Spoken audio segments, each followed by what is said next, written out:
Muy buenas noches, amigos. Bienvenidos a 24 Horas Estelar. Empezamos con las noticias más importantes del día en lo nacional e internacional. Y empezamos en lo nacional con el caso Sobornos, Correa a juicio.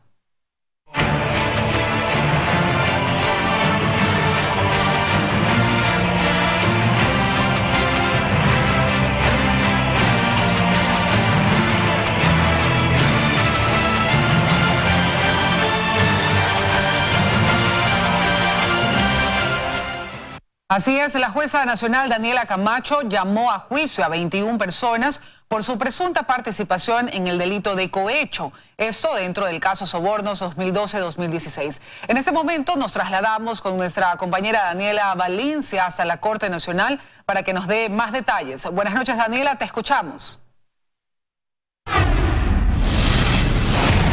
Buenas noches, compañeros, amigos televidentes. Así es, hace tan solo unos minutos la jueza nacional Daniela Camacho dictó auto de llamamiento a juicio en contra del expresidente Rafael Correa, del exvicepresidente Jorge Glass, del exsecretario jurídico de la presidencia Alexis Mera, del exsecretario de la Administración Pública Vinicio Alvarado, de la exministra de Transporte María de los Ángeles Duarte y 16 personas más por su presunta participación en el delito de cohecho. A favor de María Augusta Enríquez, es asesora de Vinicio Alvarado, y de los empresarios José Verdú y Cayo Runguo, dictó auto de sobreseimiento. Alegó que los elementos de convicción no eran suficientes para presumir su participación en este ilícito. Durante esta diligencia, durante esta lectura que duró más de 9 horas, la jueza nacional Daniela Camacho reiteró que Rafael Correa estaba en la cima de esta estructura delictiva dedicada a pedir dinero a las empresas a cambio de aportes y de contratos con el Estado. Llamó la atención de Fiscalía al argumentar que no acusó a Odebrecht a pesar de tener elementos de convicción en contra. Dijo que el acuerdo de cooperación eficaz no puede acarrear impunidad. Le recordamos, se dictó auto de llamamiento a juicio en contra del expresidente Rafael Correa, del exvicepresidente Jorge Glass y 19 personas más. Esto por la presunta participación en el delito de cohecho. Recordemos que este caso inició 8 meses atrás con la detención de la ex asesora de presidencia Pamela Martínez y Laura Terán. Con esto Fiscalía inició con la investigación. Esto es lo que les podemos contar al momento. Regresamos con ustedes a estudios que tienen más noticias. Una excelente noche. Buenas noches, Daniela. Gracias por la información.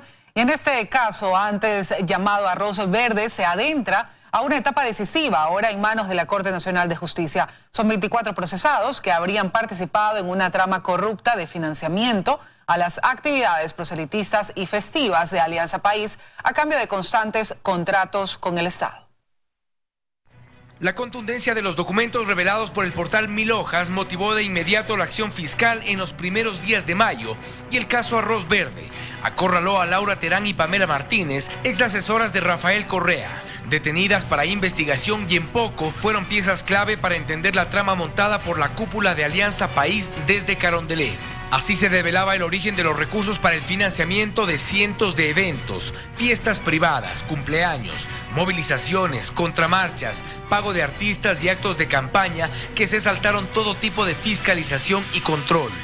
El caso pasó a llamarse Sobornos 2012-2016 y las investigaciones determinaron que se debía involucrar en el proceso a otros protagonistas. El 31 de mayo se detuvo al ex secretario jurídico de Presidencia Alexis Mera y la ex ministra de Transporte María de los Ángeles Duarte, quienes más tarde se acogieron a medidas sustitutivas.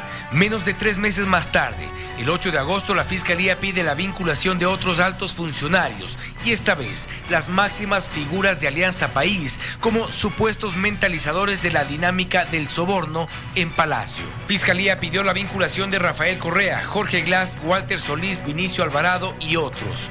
Para el primer día de septiembre del 2019, la ex asesora de Correa, Laura Terán, decidió colaborar con la justicia y con detalles inéditos mostró a la jueza del caso la ruta del dinero de los sobornos. Allí se reveló que los recursos que contratistas privados ponían para actividades de Alianza País y su militancia eran pagados con el favor de contratos estatales millonarios de obras en medio de concursos cuestionados. Existen las facturas de pagos y los contratos con el Estado que se hicieron efectivos. No han negado la existencia de facturas, no se niegan algunos hechos, pero rechazan el delito acusado por Fiscalía. Las facturas no son suficientes para constituir pruebas sobre respecto de la participación de los procesados, especialmente los funcionarios públicos, en estos actos acusados por la Fiscalía. Irónicamente, la defensa de varios procesados se cuestionan la no presencia de Odebrecht y otras empresas privadas dentro de este proceso. Específicamente, además, por la empresa Odebrecht, que no debía haber sido decisión de la Fiscalía no investigar, debió haber sido decisión de la Fiscalía en caso de que investigándole no hubiese encontrado los elementos para, en este caso, que esa empresa sea también parte de este proceso. De su lado, la Procuraduría General del Estado ha determinado un perjuicio superior a los 7 millones de dólares, solicitando una reparación integral de al menos 23 millones. Entre altos exfuncionarios del gobierno de Rafael Correa y contratistas privados que se prestaron para la trama, suman 24 procesados por cohecho. Y de entrar en etapa de juicio, la Fiscalía ha confirmado tener más de 130 testimonios y peritajes que sostendrían su teoría del caso. En Quito, Fausto Yepes, 24 horas. Cohecho, el delito por el que serían llamados a juicio los procesados en el caso Sobornos, podría terminar con el futuro político de los exfuncionarios y funcionarios juzgados. Además, es un delito que puede ser juzgado en ausencia e impedir el retorno de los prófugos a Ecuador por siempre. Entre los 3 delitos que se imputaban en el caso Sobornos, la fiscal decidió quedarse solo con uno, con cohecho, para evitar obstáculos legales, dijo sin ahondar en detalles en su momento. Pero este delito por sí solo podría marcar el futuro personal y político de los procesados. En el caso de los prófugos, la particularidad del cohecho es que puede ser juzgado en ausencia. Si los procesados no están aquí en la etapa que es la etapa de juicio, no importa. Igual van a ser juzgados, procesados y sentenciados. Es el caso del expresidente Rafael Correa y de los exministros Vinicio Alvarado y Walter Solís, que se encuentran prófugos. Otra particularidad del cohecho es que es un delito imprescriptible. Es decir, si se da una sentencia condenatoria, los prófugos jamás podrán volver al país. La ley establece que una vez que está condenado, tiene que cumplir la condena. Si no va a cumplir la condena, no va a poder regresar al país. Pero repito, como son políticos, en algún momento, probablemente, la Asamblea, en su momento, tomará también alguna decisión si es que llegan a requerirlo, el indulto. Y el futuro político de los otros exfuncionarios y funcionarios llamados a juicio también está en juego, pues el artículo 113 de la Constitución dice claramente que toda persona que haya recibido una sentencia condenatoria ejecutoriada por cohecho no podrá ser candidato o candidata de elección popular. En este caso, además de los mencionados, estaría María de los Ángeles Duarte, Alexis Mera, Cristian Viteri, quien en su momento fue asambleísta, y hasta la actual legisladora Viviana Bonilla. Pero esto se daría si en su momento llega una sentencia condenatoria ejecutoriada, algo que no pasará dentro de corto plazo, pues actualmente apenas estamos en la primera instancia del proceso, de otras 2 instancias más, y a ello se suman los recursos de casación y revisión. Es decir, el caso Sobornos, que hoy cierra una importante etapa de su primera instancia y que podría terminar en una sentencia condenatoria en contra de un expresidente, aún debe continuar su camino. Dayana Monroy, 24 horas. Otros temas. Según los economistas, el 2020 será un año difícil, de estancamiento económico y posiblemente de más pérdida de empleo pleno. Pero aseguran que Ecuador está en la ruta correcta para corregir el rumbo del país. El 2020 será un año difícil para los ecuatorianos, dicen los economistas al revisar cifras de crecimiento, empleo, inflación y demás indicadores. Y lo definen de una manera simplificada. Vamos a tener una economía bastante estable, con una inflación muy baja, pero una economía que simple y sencillamente no va a crecer. Y si tenemos una población que está creciendo y una economía estancada, tenemos a nivel por habitante una caída del ingreso por habitante. Cordes coincide con este análisis y agrega que el estancamiento económico que por 6º año consecutivo empieza a vivir el país en este año, se va a sentir de manera palpable entre los ecuatorianos en el empleo. Lamentablemente, una economía estancada es una economía que no genera nuevas fuentes de empleo o que genera insuficientes fuentes de empleo. En ese contexto, sabiendo que el gasto público se está contrayendo y tiene que seguirse contrayendo, sería bueno que el gobierno encuentre la medida para generar atractivos a la inversión privada. El decano de Economía de la UDLA afirma que esto debería compensarse con una buena reforma laboral que permita que quienes tienen trabajo lo mantengan y quienes ahora no lo tienen lo consigan. Contratos un poco más flexibles, por horas, por tiempo limitado, no se pueden llevar a cabo. No es posible que no haya cómo contratar a un empleado por horas en este país, y eso hace que mucho empleo simple y sencillamente no se cree. Pero ambos economistas coinciden en señalar que la crisis económica que enfrenta el país y el ajuste necesario para superar el problema tiene como origen el pésimo manejo económico del gobierno anterior. Lamentablemente, con el gobierno anterior, el presupuesto del Estado llegó a tener déficits en torno al 6% del PIB, que son claramente insostenibles, y el gobierno actual, sobre todo con el actual equipo económico, está tratando de llevar cierto orden a las cuentas públicas. En Quito, Freddy Paredes, 24 horas. El 20 de enero iniciará la intervención de la empresa estatal de electricidad CENEL. Se pretende reducir los indicadores de deuda sin cobrar, especialmente en entidades públicas, además de mejorar el servicio a nivel nacional. Que será a partir del 20 de enero con la llegada del equipo de técnicos de la empresa uruguaya UTE, cuando formalmente inicie la ya anunciada intervención a la Corporación Nacional de Electricidad. CENEL anunció en rueda de prensa desde Guayaquil el ministro del ramo. Nosotros vamos a hacer una evaluación, vamos a hacer una optimización institucional, pero yo no quiero adelantar criterios de lo que los expertos van a dar como resultado. A la firma uruguaya se unirá el interventor designado, Donald Castillo, quien contará con el apoyo del Ministerio de CENEL, de las empresas eléctricas de Quito y Centro Sur y de la Agencia de Regulación y Control de Electricidad, Arconel. Estos 6 meses van a ser un trabajo sumamente intenso, a cabo del cual se aspira a dejar enrumbado a la institución de un camino irreversible y solucionar los problemas que se han encontrado en las etapas de preintervención y ofrecer trabajo.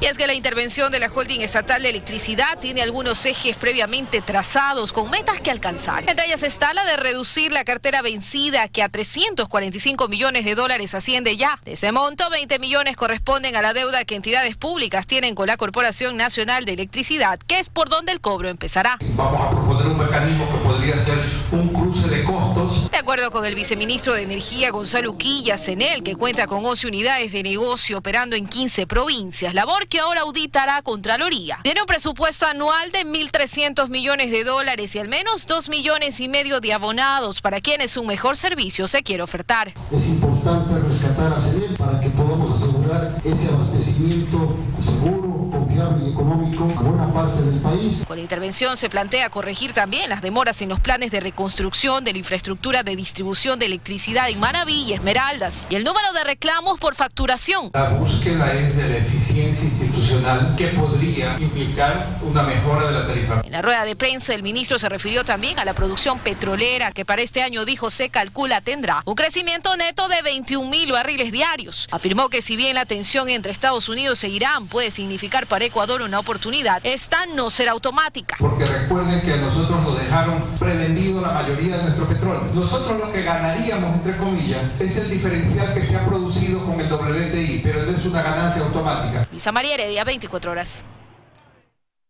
El vicepresidente del Consejo Nacional Electoral, Enrique Pita, asegura que se debe investigar cómo operaba el exdirector de procesos electorales, Luis Loyo, quien fue sentenciado a 1 año de prisión tras aceptar haber formado parte de una red dedicada a la oferta de cargos públicos. A quien vemos en este video de camiseta gris tratando de ocultar su rostro mientras camina esposado junto con otro detenido es Luis Tarquino Loyo Brusil, quien el 27 de diciembre pasado se declaró culpable de asociación ilícita para ofertar cargos públicos. Un mes antes fue detenido junto a 32 personas en el operativo Emperador. Loyo trabajaba como director nacional de procesos electorales en el CNE y sobre él llovían serios cuestionamientos. El consejero Luis Verdesoto enviaba este oficio a la presidenta del organismo, Diana Tamaint. Lo hacía el 23 de julio, más de 4 meses antes de su detención. Ahí le advertía sobre los 34 procesos judiciales que pesaban en su contra. Entre los delitos investigados constan abuso de confianza, falsificación de documentos públicos, daños y perjuicios, además de estafa. Pero no pasó nada. Otras alarmas fueron encendidas por el vicepresidente del organismo, Enrique Pita, quien denunció, también sin respuesta, según relata, presuntas irregularidades cometidas por el confeso exfuncionario en las elecciones seccionales de 2019 en Manabí. Intentó paralizar el proceso de escrutinio ordenándole tal cosa al director de la delegación. Improcedente absoluto, y él no tenía autoridad para tal cosa. Y la segunda, quiso interferir en la designación de los miembros de coordinadores de recinto de una junta parroquial. Tras su confesión, Pita cree que es necesario investigar cómo operaba Loyo en el Consejo Nacional Electoral, organismo en el que además trabajaba su esposa. Y si Loyo era una pieza fundamental en designación de personal, posiblemente más de un empleado o funcionario que hoy no dice nada porque podría perder su chamba, ha sido contaminado por exigencias irregulares. El 5 de diciembre pasado, en una entrevista radial, Atamaín, quien se encuentra a las puertas de un posible juicio político, aseguró que Loyo llegó al organismo por recomendación de la consejera Estela Acero. En 2013, Loyo fue su jefe de campaña en su candidatura a la Asamblea Nacional como parte del movimiento Alianza País. En Guayaquil, Carlos Acoto, 24 horas. 1.683 cámaras de última tecnología de reconocimiento facial e identificador de placas vehiculares serán instaladas en el nuevo plan de renovación del ECO 911 que se ejecutará en el mes de marzo. Dentro de este plan de remodelación, el ECU 911 instalará cámaras de reconocimiento facial para identificar únicamente a ciudadanos que tengan cuentas pendientes con la justicia.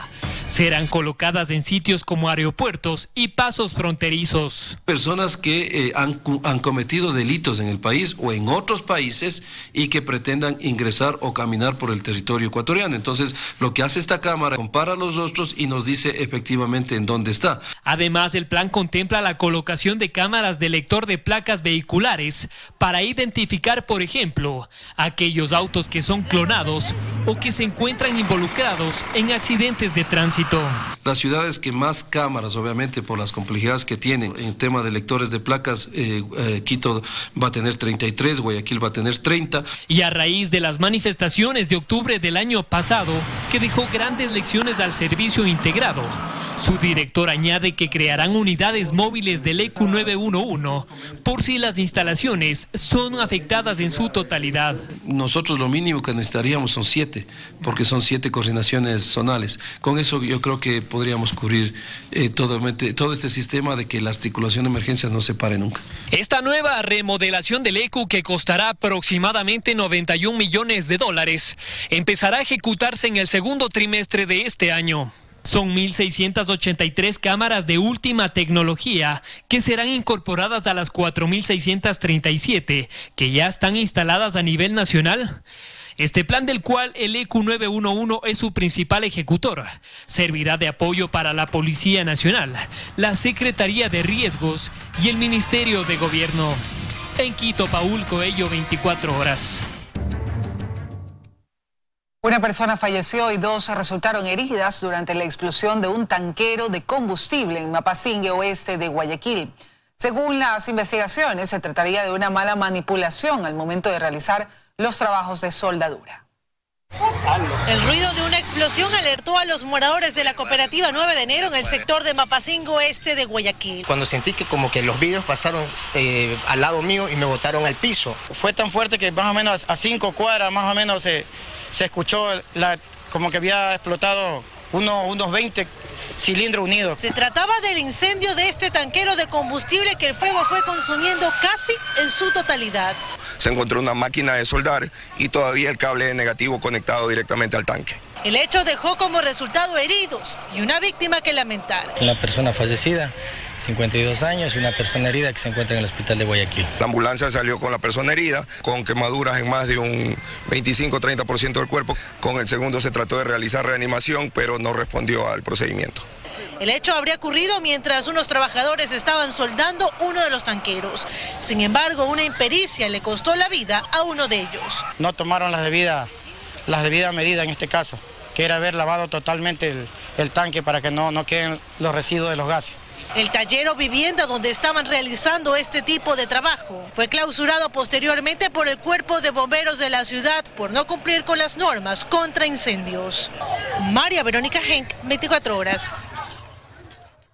Asesinaron con más de 15 disparos a cantante guayaquileño que pertenecía a una red de narcotráfico y que poseía 8 procesos judiciales en su contra. El suceso ocurrió en las calles Novena y Gómez Rendón.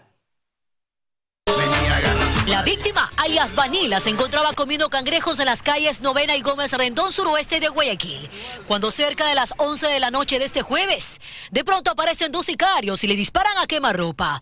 Criminalística levantó más de 20 indicios balísticos. El resto de comensales se escondieron debajo de las mesas para no ser impactados por alguna bala perdida. Y las 2 motos eran negras. Yo pasaba con mi mujer y mi hijo y yo me fui soplado aquí, porque era un man que era piteado. O sea, por la riña que siempre tenía como cantante, pues. Fueron momentos de pánico los que se vivieron en este sector. Me parece que ha sido una venganza.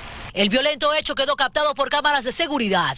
Jorge Fernando Lino Macas, alias Vanilla, era un cantante de Guayaquil que formaba parte de una organización dedicada al tráfico internacional de drogas provenientes de Colombia. Fue capturado por agentes de antinarcóticos en 2018 con 741 kilos de droga que tenía encaletada en cartones y botellas, dentro de una casa ubicada en Lomas de la Prosperina, norte del puerto principal. Sospechosamente recuperó su libertad el 23 de agosto de 2019, mientras que el resto de la banda, que incluía a una mujer, fueron sentenciados a 10 años de cárcel. Estamos en las 24 horas de flagrancia tratando de dar con los causantes de esta muerte violenta.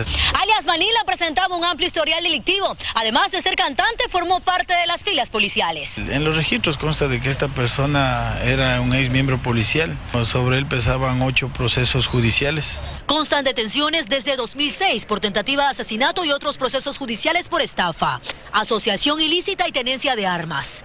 Jorge Fernando Lino, alias Vanilla, fue señalado por la Policía Nacional como el líder de una estructura dedicada al narcotráfico. Catalina García, 24 horas. En la vía Esmeraldas, Quirindé, un bus de la cooperativa de transporte La Unión se accidentó con 17 personas a bordo. El conductor se dio a la fuga. Según los pasajeros, tras una mala maniobra, el bus de la cooperativa La Unión se volcó y terminó en el fondo de un abismo. Esto en el sector El Zapotal Alto, en la vía Esmeraldas, Quirindé. Yo vi que como que un carro venía y como que se abrió. ¿Hizo una maniobra? Sí, así, como que se abrió. ¿Y luego sintieron? Ya nos fuimos. Y después no chocar, después se abrió un poco y ahí usted miró. Los 17 pasajeros que se transportaban en ese momento, en su mayoría fueron llevados al Hospital Padre Alberto Buffoni de la ciudad de Quirindé. Varias personas heridas, quienes fueron trasladadas al hospital de Quirindé para brindarle los primeros auxilios. No se reportaron personas fallecidas y los heridos fueron dados de alta sin mayores novedades, mientras que el conductor del bus no fue localizado por las autoridades. Desde Esmeraldas, Carlos Chamorro, 24 horas. Casos de influenza H1N1, H3N2 y tipo B. Y además hay 4 fallecidos. Niños menores de 5 años, adultos mayores, personas con enfermedades crónicas y mujeres embarazadas son parte de la población prioritaria que debe recibir la vacuna contra la influenza. El Ministerio de Salud Pública emprendió la campaña de vacunación el pasado 18 de noviembre y se extenderá hasta el 28 de febrero. Se tiene previsto vacunar a 4.700.000 personas con corte al 28 de diciembre y ya se ha vacunado un 49%. O sea, tenemos aproximadamente un poco más de 2 millones de personas vacunadas. El conteo de casos de influenza H1N1, H3N2 y tipo B empezó el 3 de noviembre y hasta el 28 de diciembre la cifra alcanzó los 123. Los cuales son 113 H1N1, 5 H3N2 y 3 tipo B. Contamos con 4 fallecidos. El yerno de Graciela es uno de los casos que aún no está contabilizado, pues fue diagnosticado con influenza H1N1 el 1 de enero. Empezó con escalofríos, se sentía mal,